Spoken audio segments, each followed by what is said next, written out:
disrupted because of that industrial action by teachers at more than 100 schools in Lancashire.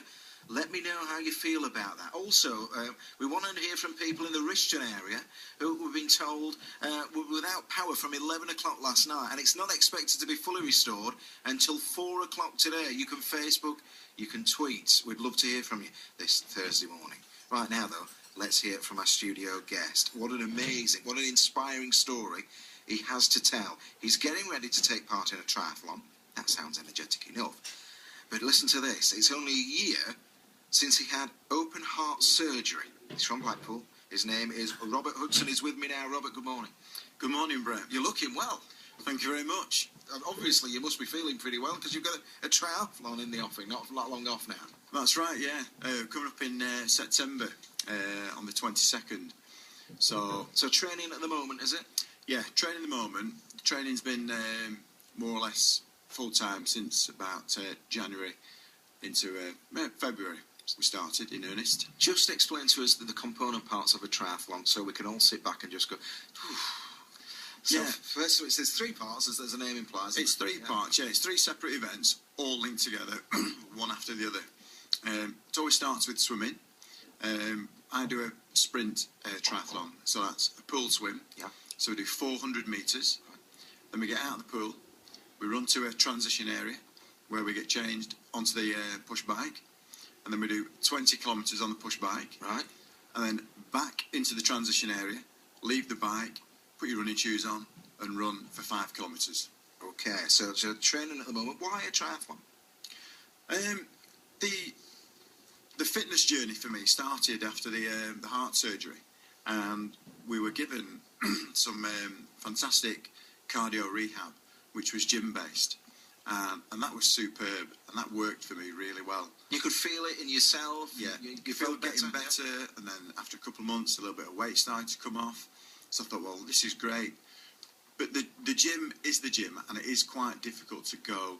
And it was getting... It's habit forming, isn't it? It's building it into your routine. Yeah, definitely so. And I just wanted a bit more out of it than just going to a gym, sitting in there, and just using the machines. So an old school friend of mine, Simon, said, why don't we do something different? Let's do something sport-wise. So we discovered a triathlon. And so it could have been a game of dominoes, couldn't it? But you think, no, well... Yeah, I wish it was. I wish it was. It could have been anything. And I said, well, triathlon sounds fantastic, and the training with that is really involved, because the swimming, well, I thought, well, I can swim a little bit, yeah.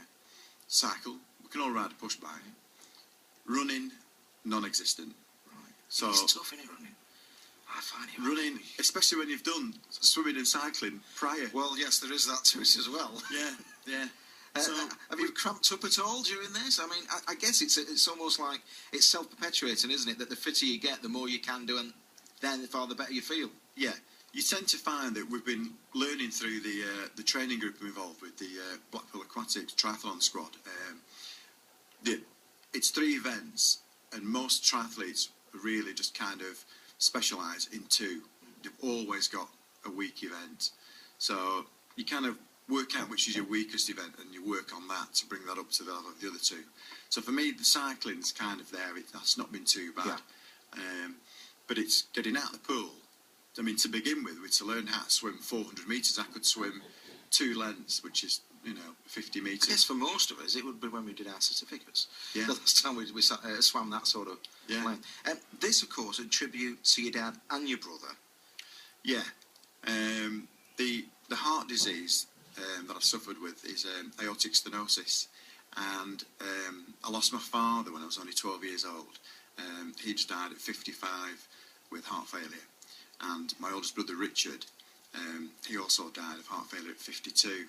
So it became quite serious that when I was diagnosed about 4 years ago with this, and then in late 2011, they said, right, early 2012, we're going to start doing the operation. It started to get a bit more serious then. I thought, well, I need to do as much as I can with this. Because before that, you really didn't take much care of yourself or your diet and things like that? No, not at all. I'm afraid I'd slipped into that middle-aged thing, I suppose, really. I was enjoying my food and my drink, going out with friends and just doing all the normal stuff, and the pounds pile on and you don't realise it. And when I went in for the surgery, I was 18 and a half stone. No one said I was overweight. But you're in that, you're in that obese category. And I'm diabetic as well, type 2. So I have to look after myself with that. But so it was all these factors, was it? I mean, we've heard them rehearsing on BBC Radio Lancashire a couple of weeks ago. We looked specifically at the health issues in Blackpool. I mean, you're not alone. You're not alone in the town there. But I guess it's when you realise it could be a wake-up call or anything. Right, I need to do something about this. Yeah. And it's no longer the head in the sand moment. That's right. And I think something I'd like to try and help with as well is that it's not. I mean, I'm 46 years of age now, and I'm going into this, and I'm 3 pounds short of my target BMI weight, so I'll be 5 stone weight loss. My goodness, well, that must make a big difference just in walking around, and getting about and mobility and things like that. It's just amazing, yeah. Just my working is easy, to work is easier. Just general energy levels are up, so that's better. And you don't have to be a young. I thought, it's because I was getting old. I'm slowing down, and it's not. Anyone can do it. Take control. As I said, we've looked at Blackpool really quite intensely here on BBC Radio Lancashire because, it's a place famous for quite a few health problems, in truth, amongst the population as a whole. So your message is, you can change, you can be inspired, you can do something. It's never too late. No, definitely. And the best thing is, at the moment, we've got some fantastic council-backed sports halls as well.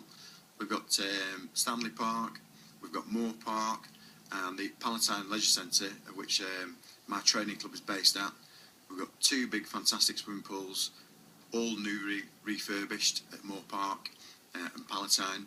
So there's no excuse to just get out there. And then we've got the beautiful promenade for going cycling on, running on in the mornings. Superb. Well, listen, thanks very much for stopping by. You're looking well. Thank you. I don't know how you'll look after the triathlon. September, you say? Yes, September. It's in Fleetwood, so if you want to come down and support us, I'm raising money for the Lancashire Cardiac Centre. I've got a thanks Just Giving page, Robert-Hudson 2. If you want to go there and leave a donation, that'd be gratefully received. Thank you very much. And that's all going to the Lancashire Cardiac Centre. Well, best of luck with the training. Thanks very much for stopping by our studios this morning. Thanks, Robert Hudson with us here in the studio. 14 minutes to 8 now. Travel